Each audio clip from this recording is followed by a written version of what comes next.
May the Lord bless the reading of His words. Nagtugaw tayo. Okay, so dawatan iti panagulimag itong maysa, and I'm glad every Bible to be on your hands.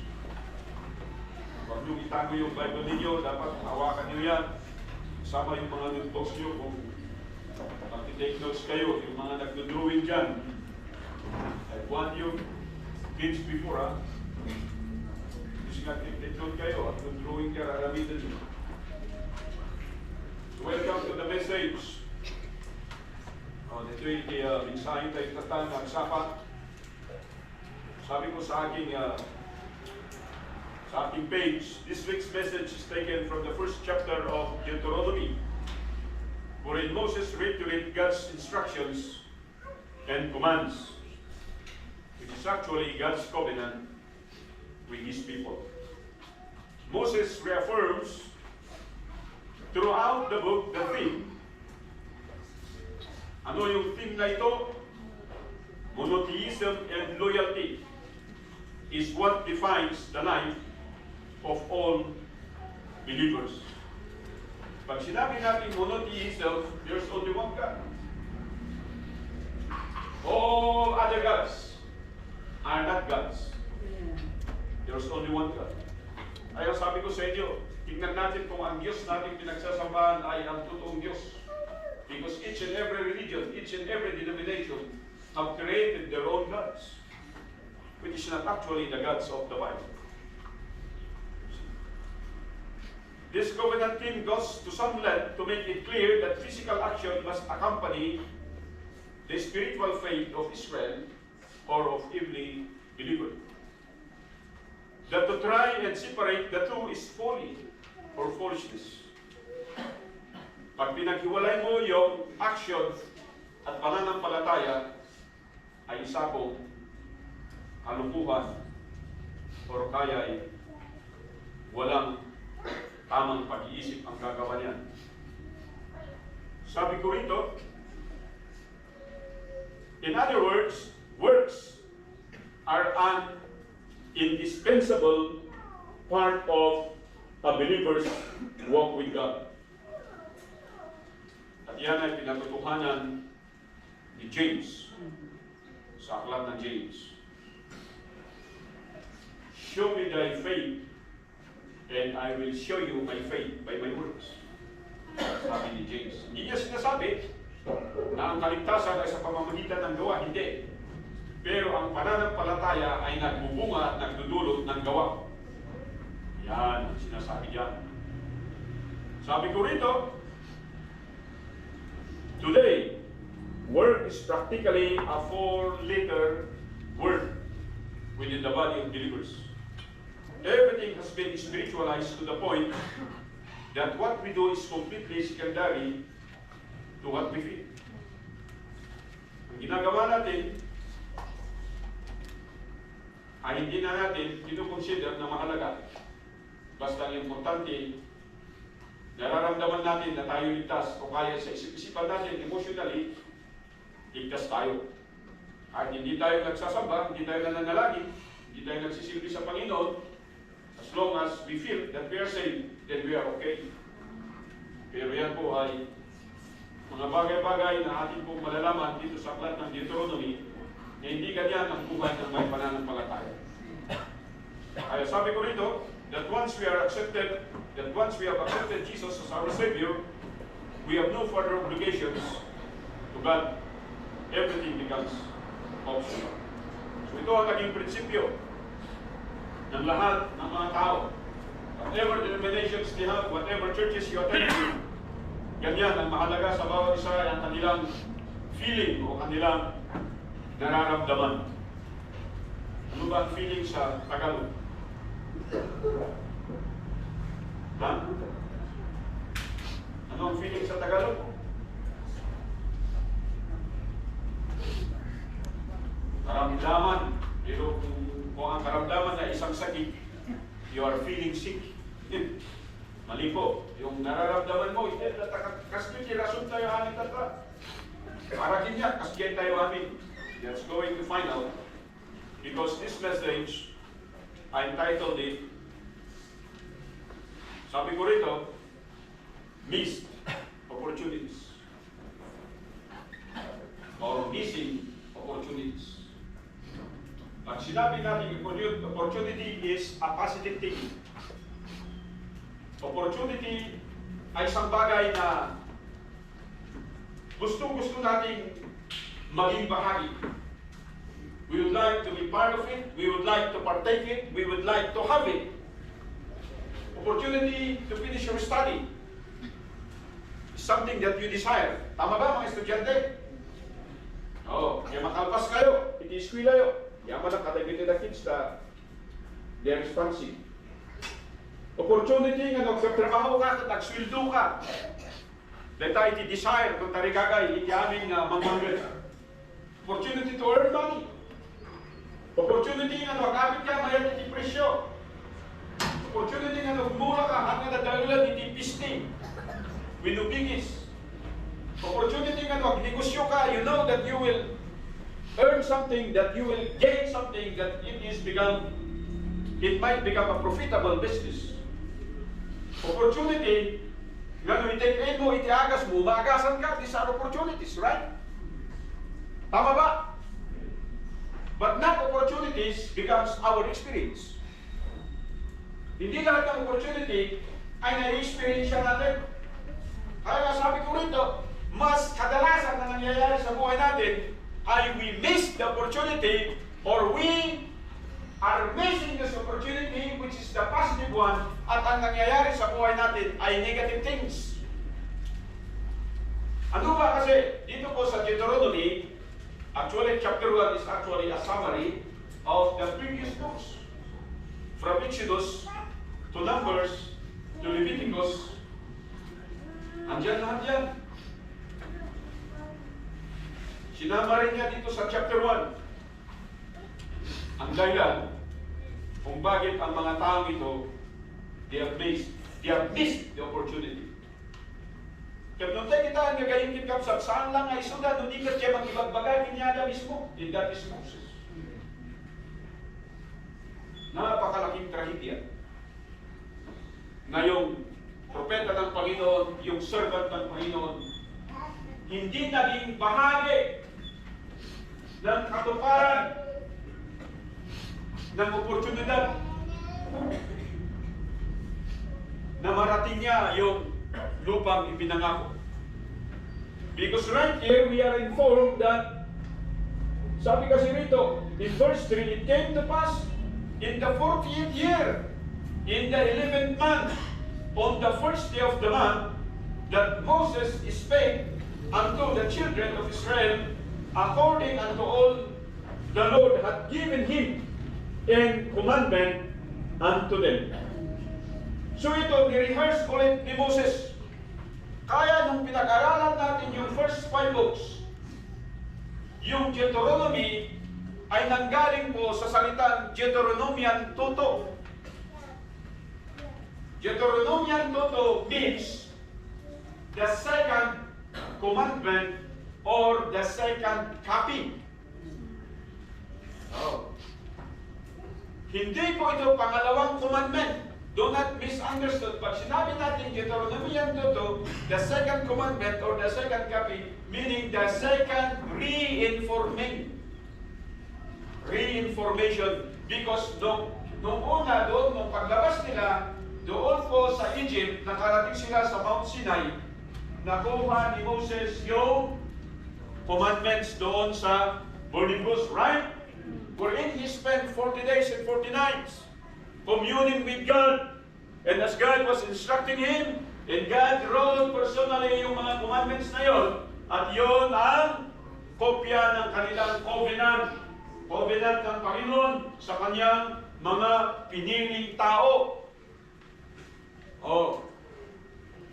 Ito ngayon, nire-rehearse niya itong covenant sa mga taong papasok ngayon sa Promised Land. Bakit? Yung first generation, nangamatay sila sa wilderness. Yung tumanggap ng original na commandment, they are the first generation. Kaya nasabi dito sa binasa natin kanina, kayo na andito ngayon, mga bata pa kayo, tayo nung nasabi ko yung commandment nung una. At ngayon, yung mga tumanggap nung una, sila po ay nawala at nangamatay sa wilderness except sa tribe ni Caleb at sa tribe ni Joshua. Tama ba? Isuwa na ito yung second reiteration with no instruction and information kada ito yung natatao for them not to miss the opportunity. Kasi yung first generation, they have missed that opportunity. And how many people do you think have missed that opportunity? There were more than 2 million people because according to the statistics or statistician that estimated the number of people that went out of Egypt, there were almost 3 million individuals. Ganyan katindi ang membro ng congregation ni Moses. At si Moses yung kanilang pastor. Ang kanilang pare ay si Aaron. So, naghahanap kayo ng mega church, walang tatalo sa church ni Moses. The church in the wilderness. Yaman ang tata, dan nilaki, nilaki. Compare ka man lagi. Kung makita, ulawat yung hukot na ni Christmas. Thank you for coming. Dahil na ni Jam-Jam. Jam-Jam, tumangkar ka man. Yan, si Jam-Jam, tuwang-tuwa yung mga aso pa. Pupuntahan dito eh. Kasta nga kakuntong nilaki ini, Jam-Jam. Nalagay mo nilaki? Nakuntong nilaki ini. Tatlo lang yung ada pag-asam, Jam-Jam. Pero ko kang pag-asam. So, yung laki dyan nga makamamo, masang kid, gospel kid dito, ka na nagbaling nga high school. Then nag-school at college, tata, barong kapay. Yaman na, barong kapay. Natumay ka dito at pastor, at asawa ko, hindi mati po sa phone. So, thank you so much, Lucky Hero Nidia. Buwan na hindi actually, ang kapsat ng libro dito yung sunay, at yung nakagawa ng katagan. Yaman kami magdadali ka sa Calvero. Agap ka muna dyan, New Zealand. Hindi rest-cheer pa lang. Kaya na dyan bagyo na dyan, simpan na dyan kampuna piman dyan. So, kung galagin ito the kids, kaya mo na dito the gospel kids tayo na yan na yung nakasat, hindi ko lalo, hindi usan. The rest, kaya yung handa na amin, welcome sa mensahe natin, this opportunity. So dito yung kagayong kinkapsat, at dyan ay kitalong abanan, that when I read these passages, and when I reviewed our Old Testament lesson, tatlong ay ang sumira sa mga tao ito para hindi sila maging kaaya-aya sa mata ng Diyos. Umuna is their irrational behavior. Alam niyo yung behavior nila? Pag sinabi natin irrational, unreasonable. Unreasonable. Pag nami-mention yung unreasonable, ang ibig sabihin yan sa dictionary, not logical. Hindi tama. Paano mo masasabing tama? Kasi sabi dito, according to the commandments of God, ito ang gagawin niyo. Pero ang ginawa ng mga tao is not according to the commandments of God. Ano ang ginawa nila? Dinagdagan nila. Makinig kayo dito.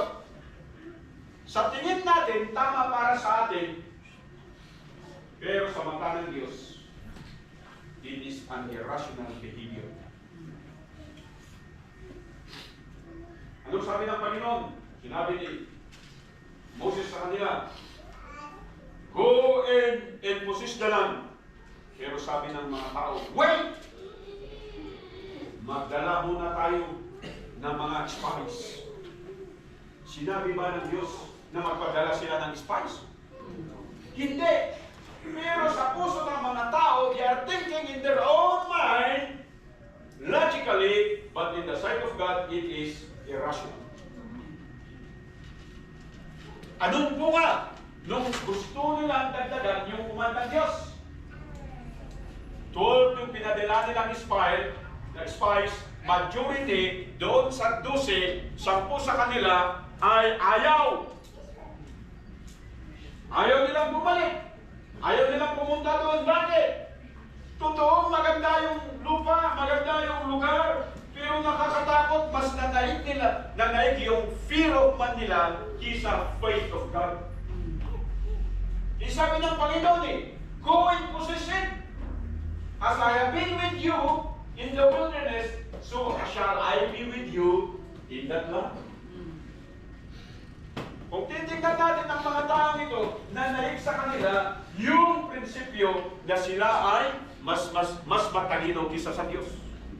Kaya mag-ingat tayo. Kaya nga dito sa church, palagi ko sinasabi sa inyo, lahat ng desisyon natin, tingnan natin kung ayon sa salita ng Panginoon. Pero karamihan sa atin, gumagawa tayo ng mga desisyon na outside sa salita ng Panginoon. At pag nagkapalpak tayo yung desisyon natin, na-offend tayo. Naaasiwa tayo, naaasar tayo, ayaw na natin magpunta ng church, ayaw na natin ma-involve, nawawala na tayo sa circulation ng ministry because we think that we have missed these opportunities because we have done logical decisions unknowingly they are irrational in God's sight.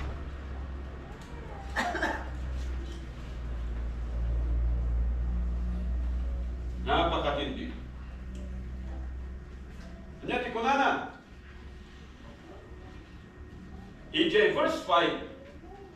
On this side Jordan in the land of Moab began Moses to declare his law, saying. So kung titingnan natin, na-reach na nila yung 48 years. They are in the 11th month. At yung coverage ng aklat ng Deuteronomy is just 1 month. 1 month kung saan i-reiterate na lahat ni Moses yung commandment ng Panginoon. I-rehearse niya yung history nila magmula kung bakit sila napunta sa Egypt hanggang sa kung paano sila lumago doon sa Egypt. Kasi sinabi dito sa chapter 1, pupunti lang tayo noon pero ngayon napakarami na natin. Diba? At yung karamihan dito natin makita na ang yung nangyari sa kanila na sila ay dumami doon sa belly of the beast, sabi ng Bible doon sa Egypt. Kahit andun sila sa belly of the beast, hindi sila pinabayaan ng Panginoon. Kahit napakatindi yung paghihirap nila, hindi naging dahilan yung kahirapan para pabayaan sila ng Panginoon at hindi sila dumami sa populasyon. Amen? But imagine it. Saan galing yan? Nasa covenant yan ng Panginoon between Abraham. Anong sabi ni Abraham anong sabi ng Diyos kay Abraham? And I will make thy seed as the sons of the sea, if you be numbered. And as far as if you be counted in heaven above, so shall thy seeds be. Yung covenant pa rin ng Panginoon yung nasusunod, kahit dumami sila doon, kahit pinapahirapan sila ng mga Egyptians. And that is already a blessing from God. Hindi ba kayo nag-iisip na sa tindi ng sino ka na kayo din na pag nagkinmatan kung nang ay naglakalot ni Sardinas. Hindi Sardinas hindi, gumagkata nga 3 pesos kung 50 centavos. Ikinangina nga Sardinas hindi, kaya kung kunami nga flat. Di pwede kayo, mga sarili. Mapal nga 9 pesos din, ubing kami tata, manong ti Sardinas. Sino gimana ti Sardinas tatakan? Madam pa. Hindi, ti Sardinas mi, datakkel. Kaya kung kayo size. Tata, dati pabasit pa, ano bumaybag? Babaadan, dati pabasit. Baka pati dyan mo naman, ti Sardinas dan. Bumaspasit, mumindi na. Oh. Kung minsan nakikita natin yung mga pangyayari ito, dagiti dabanag naman mangyari, mas asar tayo. Lumahang kakali nga panunod, yan spite kadagito'y dangarigat, danag, kung tayo nga nina iti magatang, God is still sustaining us. Oh. Ano kami nga makita sa kapsat? That you are able to cope up with the hardship of life. At in spite sa hardship ng buhay natin, nakikita mo na pag-aaral mo yung anak mo. Nakakatapos sila sa elementary, sa high school, sa college. In spite sa kawalan ng sinasabi natin financial freedom. And this is already a blessing from God. Hindi natin nakikita yung blessing. Bakit? Kasi ang nakikita natin yung kahirapan. Ang nakikita natin yung nagkita problema, the negative things. That's why we are not encouraged with the positive things God is doing us a favor in life.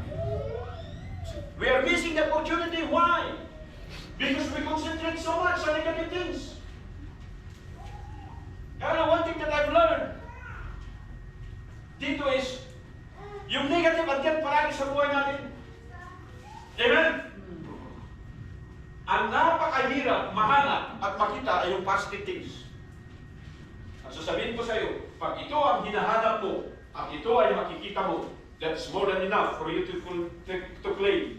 Thank you, Lord, for your blessing. Pero bakit hindi natin nakikita yung blessing ng Panginoon? Because we are missing the opportunities because of irrational thinking and irrational behavior. Ganito yung mga tao nito eh. Di ba sinabi nito? Nagkukomplain sa pagkain. Doon sa Numbers, chapter 17, 18, and 19, pinakain na sila ng Panginoon ng mana. Oh. Nag-complain pa sila, naghanap pa sila, pinapainom na sila ng tubig. Nagreklamo pa sila at dumating sa punto na napakatindi yung reklamo nila. Kaya nangyayari yung event doon sa Masa. So nagkaroon ako ng research. Nakita kayo dito yung gagayin kapsat na from Sinai to the Promised Land is 247 kilometers. 24/7. From Egypt to Sinai is 366 kilometers. Bakit ko binibisyon ito? Makinig kayo makinig. Kasi yung pangalawang point natin is inconsistent attitude.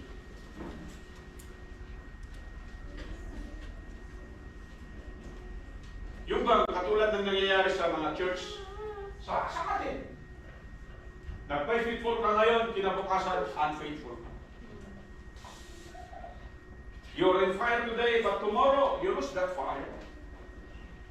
Ano yan? Inconsistency.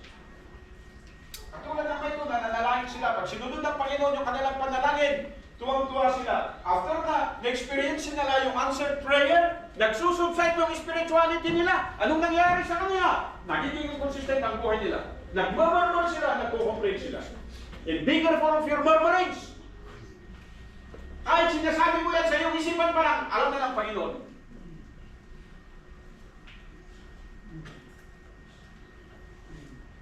Ano ba ito? From Egypt to the Promised Land is actually 613 kilometers. And the total commandment God gave to Moses is 613 commandments. Out of that 613 are the 10 commandments. Bakit ko sinasabi ito? Napakalayo po yung Egypt sa Promised Land. And almost halfway, nangyari yung trahedya doon sa Masa. Ano ba yun? Nag-complain yung mga tao patungkol sa tubig at binigyan ng Panginoon ng instruction si Moses. Sa Exodus, sabi niya, strike it. Sa ibang aklat, kausapin mo. Pero doon sa Numbers, anong nangyari? He strike it twice. At yung pagtalima at ginawa ni Moses na ganun, sabi ng Panginoon, you did not honor me in the sight of the people.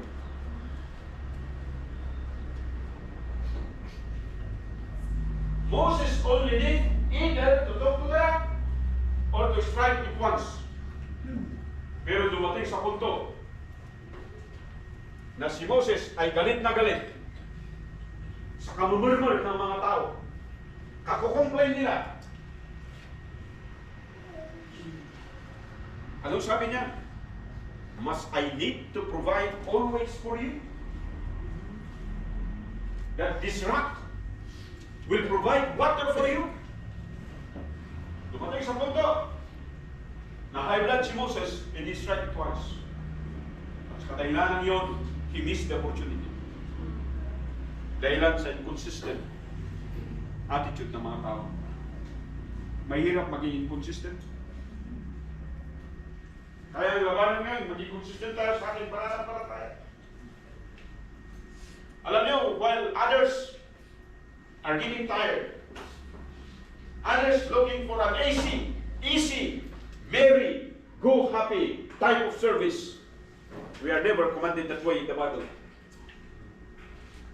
Yung nakasulat sa salita ng Panginoon, habang lumilipas ang araw, habang lumilipas ang panahon, tumitindi ang pagsubok ng ating pananampalataya. At kung tumitindi ang pagsubok sa ating pananampalataya, dapat nagiging malakas tayo bilang believer. Pero nangyayari sa atin, kabaliktaran, consistency. Damo tayo umaatras, damo tayo nagko-complain, damo tayo hindi na nagpapakita sa church. Maybe, siguro naman din, sa ating traveling to Pangasinan. Why? There's problems happening. Na hindi ninyo alam yun. Karamihan sa inyo, ang isipan nyo, sarili nyo lang. Pero hindi ba, ako, naisip bilang pastor nyo. Iniisip ko bawat membro, ang bawat missions natin, kung anong nangyayari sa buhay, yung mga kapatid natin na nasa ospital, ikaw ang inisip mo lang, ang sarili mo lang. Ginagamit mo pa yun, panandanan mo, para hindi ka ma-involve sa ministry. Para mag-excuse tayo. Dahil mga kapatid tayo, tatawag sa akin, Pastor, ganito ang schedule namin, I go, I travel. Why? Because I need to be with other members. Pero ikaw, gaano ka consistent sa Christian life mo? Wala kang pinagkaiba. Wala tayong pinagkaiba sa mga tao kinakausap ng Panginoon sa pamamagitan ni Moses sa aklat nito. Sabi nga dito, nabasa natin kanina, I do not have to go there. Wala ni siya man sa inyo nagkasakit. Nung kumain kayo ng mana, wala ni isa man sa inyo yung nagkaroon ng klaseng karamdaman sa paglalakad ng halos 40 years. Kasi ang Panginoon ay naging pillar of fire sa gabing malamig at naging cloud as our shed. Sa oras na tayo ay nasisiyagan ng napakalakas na init, did God remove the sun? No, He did not. Did God remove the coldness of the night nung dumaan sila? No, but He provided for them. Pero ang gusto natin ng kabaliktaran eh. Gusto natin tanggalin ng Diyos yung kahirapan. Gusto natin na payamanin kagad tayo ng Diyos. E paano ka payayamanin? Inconsistent ka na eh. At kung meron mang consistent believer dito na yayaman, at sasabihin mo na believer ka, sasabihin ko sa iyo, mali ka. Because God never prospers unfaithful believers. Maaaring unbeliever ka at pinoprosper ka ng Diablo para lukuhin ang ibang membro na nagsisimula ng mag-murmur, nagsisimula ng mag-complain. Kaya sa aking panalangin, alam niyo ba? Bakit?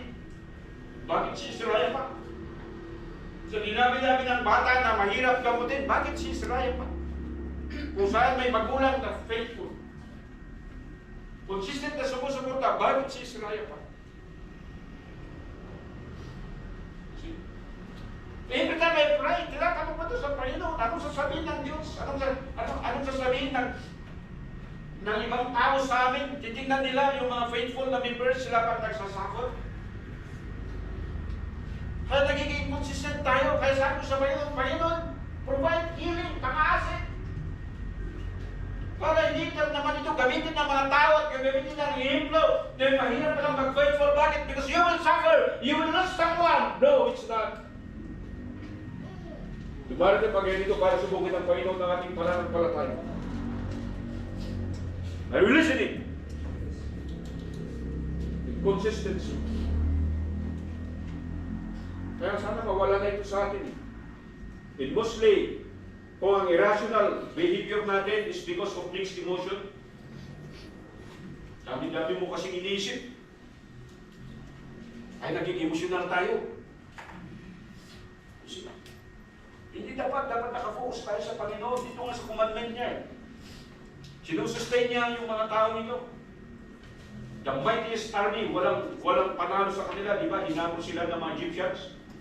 Pero nagsara yung tubig at nilunod lahat yung mga Egyptian army. Amen? Oh. Takot-takotan yung mga tao. Si Moses, dinala kami dito sa gilid ng ilog ng Nile River para lang patayin. Patiyagon kami.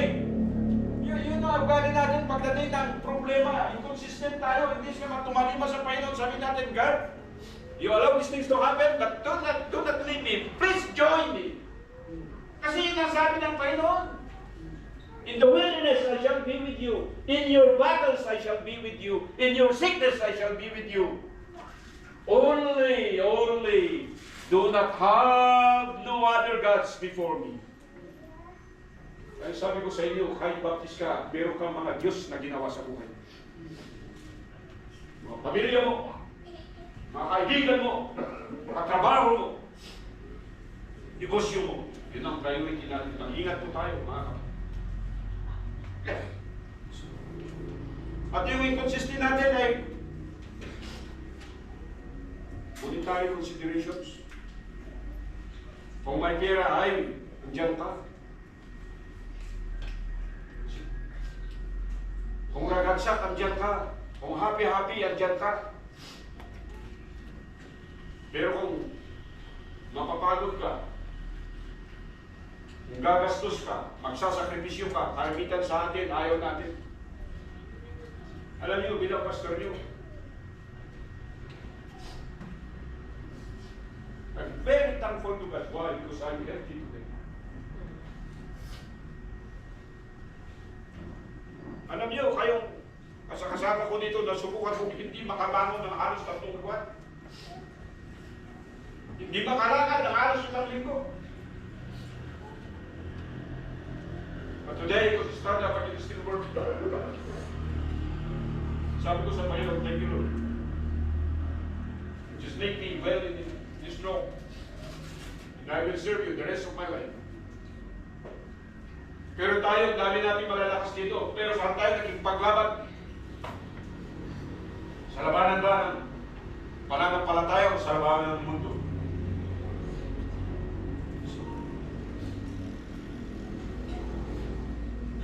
Kasi dito, inconsistency is always brought by monetary consideration. Kung pagkakaparehan yan, nandiyan pa. Kung may tutulong yan sa'yo, kahit makalimutan mo ang Diyos, makalimutan mo ang ministry, nandiyan ka. How about the ministry? Kung saan sinusustain ka ng Panginoon? Kaya hindi nyo marirealize na yung kalusugan natin, yung buhay natin, ay isa ng biyaya sa Panginoon. Hindi nyo ba alam yun?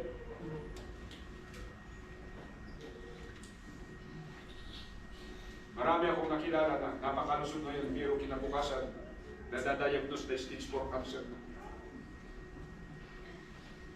O kaya, nag-undergo na lang ng dialysis. Sira na yung mga kidney. Yung iba na-i-stroke. Hindi mo ba naisip na maaaring mangyari ito sa'yo? But we are blind. Bakit? Ano mangyari niya kanamig sa akin ngayon no? We owe it to God. Everything we owe it to God. Sapat na ito para hindi tayo maging inconsistent Ano ang labanan ngayon? Consistency po, mga kapatid. The very reason why I'm telling you kids to go in your elementary Bible study because ito ang resulta, may mga kids tayo dito sa church. Marami na akong napuntahan na church pero wala silang kids. Sa Bundok, sa Kawayan, sa Isabela, walang kids na nakaupo sa churches nila. Hindi mangilan-ilanan mo yung people. Paano na pag nawala ang mga ito? Sino lang susunod? Rehinerasyon ng pananampalataya. Amen? Mga high schooler, bakit kayo nagba-Bible study? Hindi palagi na grade 7 ka, hindi palagi na nasa grade 10 ka. This year, mapopromote ka. Sino na papalit sa inyo? Kailangan mag-train tayo. Ganyan ang ministry natin. Pero iba sa inyo, ayaw ninyo eh. Kaya naghanap kayo ng churches kung saan walang ministry ganun. Naghanap kayo ng churches na tinatawag nila church sila, pero wala silang ministry na ganun. At yun ang gusto mo. Bakit? Mas madali para sa'yo. Pero sasabihin ko, hindi po yan ang Biblia. Ano ang commandment mismo? Sabihin mo, ang sinasabi ko ito, sabi ng Diyos, ituro mo sa kanila, sa mga tatay, sa mga nanay, sa kanilang mga anak, at sa lahat ng kanilang mga membro ng pamilya. And let not it depart from their ears. From generation to generation. So that the people, meaning the Gentiles, will know that you have the real God. Kaya nga, hindi man lang Deuteronomy is monotheism. Isa lang ang Diyos at kayo ang mayroon ng totoong Diyos. Napakaraming religion, napakaraming Baptist church, but are they worshiping the real God, the God of the Bible? Ito ngayon ang matinding labanan. So yung church natin, napakasimpleng church lang. Wala kang makikita dito kung ano-ano. Pero sa harapan ng Diyos, may pagmamalaki ko ang church na ito. Puntahan ko yung pinapakarating churches dito sa Pilipinas, from Mindanao, Visayas to Luzon. I tell you, I can vouch for the character of this church. We are not meat pieces. Kung ano mang preacher ang nagkamali dito, tinatanggal natin. Hindi ko pinipilit. Bakit? That's the principle. Adulterous and corrupt should never be allowed to preach again. Yan. Yung qualification na sinabi din po ina Timothy at Titus. Pero bakit inaalaw yan ng mga pastors? Hindi nyo ba alam? Hira-hira yan. Ibang pastor yan, nagbibigay ng pera diyan sa kanilang senior pastor. Ay hindi lang sa politics may corruption din sa church. At mas masahol pa. Pero ang ilan sa atin, naniniwala tayo. Bakit? Because you do not know your church. Know your church. The church is standing in the world. For you to become consistent. Yung dinisipinahan natin dito, na ayaw makinig. Ano ngayon ang nangyari? Ini-split niya ang gawain doon sa Dakuda. Ano ngayon ang nangyari? Yan! Nakabilang ko na. So, anong gusto niyo mangyari? Susuportahan niyo? Sa pagbira naman si Pastor. Discipline removes inconsistency. At yung panghuli dito, yan yung discipline. First is irrational, second is inconsistent, and third is indiscipline or malpractices. Malpractice. Itong mga taong ito, nakasakasama ni Moses, ano ba yung hindi magandang disiplina para sa kanila? Pag pag-aralan mo talaga ito, wala silang pasasalamat sa Diyos. Kinakailangan pang sabihin ni Moses, you must be grateful and you must be thankful. Kaya sa kanila, alam nyo, nung dumating yung mana, masatisfy lang yung kanilang tiyan. Parang kasalanan pa ng Panginoon kung bakit sila nagutom. Alam niyo ba yun? Kasalanan pa ni Moses kung bakit napunta sila. Kaya nga, pag nagko-complain sila, kasalanan mo at kasalanan ng Diyos mo. Every time they blame their leader Moses, they're actually blaming God. And that is undisciplined or indiscipline. Walang disiplina, walang pasasalamat, ungratefulness. Kaya dapat paggising natin sa umaga, nagpapasalamat ka. Nung matulog ka, magpapasalamat ka. Not many people can sleep. Amen? May mga tao dyan na kailangan uminom ng gamot para matulog. Pero hindi naman kailangan uminom ng gamot para gumising. Oh. May mga tao rin dyan na gusto, tulog lang. Ang mahirap dyan kung walang gising. Sa buhay natin bilang mananampalataya, yan ang gusto natin. Yung paragi kang nagre-rest, paragi kang naghihilig, paragi kang natutulog. Kaya maraming Kristiyano ngayon na bula, na dilat na yung mga mata, pero wala kang nakikita. Oh, nakakarinig yung tayo mo, pero wala kang naiintindihan. Bakit walang nagbabago sa buhay mo? Ano yan? Indiscipline. Wala tayong disiplina. Kaya itong mga kids, sinistriktuhan ko sila. Ito, mga tatlo ito, nawawala. So, mamaya, mag-usap tayong tatlo, ha? Starsin, and down, then, uncle. Ha?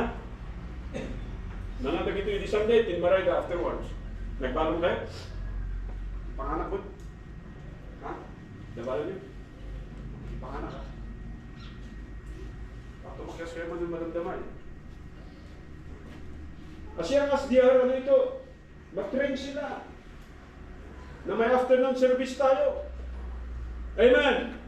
May prayer meeting tayo. Kung yung iba sa atin, hindi tayo nagpapasalamat. Bakit ka pumupunta sa prayer meeting? Para magpasalamat. Anong papasalamat mo? Inalugi ako sa negosyo. Anong ipapasalamat mo? Natanggal ako sa trabaho. Anong ipapasalamat mo? Hindi na sasagot yung panalangin ko. Magpasalamat ka kasi buhay ka pa. Maraming mga tao ngayon na nanalangin sa impyerno at yung panalangin nila kung sana nakinig ako, kung sana nagbago ako, kung sana nagsilbi ako. Undisciplined. 3 things that makes us lose or miss opportunity. Opportunity to life, opportunity to love. It's always there. Pero hindi natin tayo paramdam. Bakit? We rely on negative things. We rely so much on failure rather than success. Kaya takot-takot tayo. One last illustration is like this. Abang pagpagdaak nila, tigar-tigar isakan na eh. Pagdaak nila straight. Hindi ka pipigsan, dyan nila sugal, dyan nila nga mga nalita, akin mo, yan tubo, akin balance myself, yan tubo. 12 inches diameter, akin balance myself, akin mo po that. Yan kamat nga ito, ti-shaft dyan, almost a kilometer deep. Akin walk from J-Release. Every time magkaroon kami ni T-shaft inspection, inspekan mi J-shaft nga dyan, hindi kagakaroon dito ang dyan, magnakin dyan. But today, I cannot do that. Dito na kabababay na lang dito, katayo. Kahit ko lang ay pagkakata kayo dito, hindi ko daw ay kanya dati nga kaya tayo, hindi nga marami. Diyan panunod tayo, kaya tayo, kung diyan pagi tayo, nga kaya. That's why while we are in this room, let us give the best for God.